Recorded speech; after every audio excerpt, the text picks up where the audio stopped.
আজি এটা বিশেষ দিন হিচাপে চিহ্নিত হৈছে।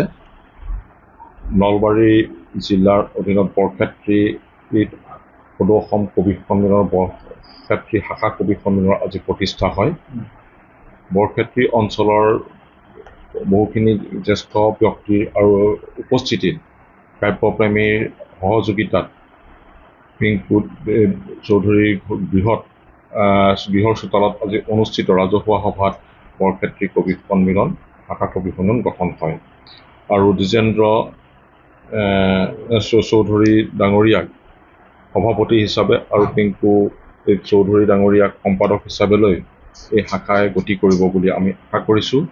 আৰু এই শাখাত যি ৰাজহুৱাভাৱে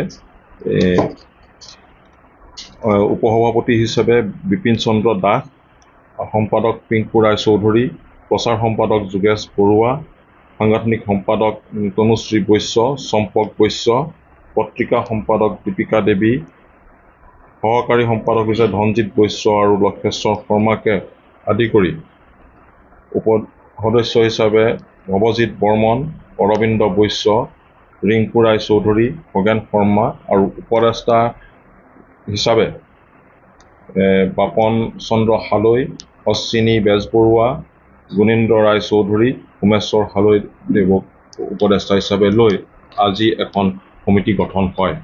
সদৌ অসম কবি সন্মিলনৰ ৰাম গগৈদেৱৰ যি সপোন, সেই সপোনক আগুৱাই নিবৰ বাবে আজি নলবাৰীৰ বৰক্ষেত্ৰী অঞ্চলৰ ৰাইজৰ সহযোগিতাত যি শাখা গঠন হ'ল, আমি আশা কৰিছোঁ যে তেওঁলোকে কবিতাৰ সেউজ পতাকাখন আগুৱাই নিয়াত সদায় উচ্চ শিৰেৰে কবিতাৰ মন্ত্ৰৰে আগুৱাই লৈ যাব বুলি আমি আশা ৰাখিলোঁ।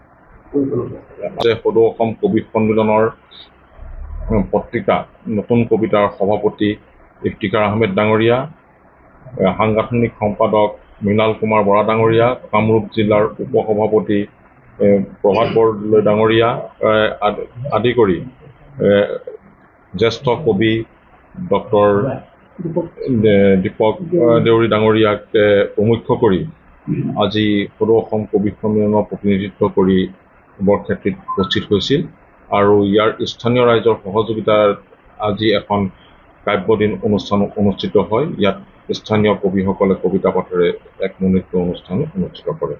ধন্যবাদ।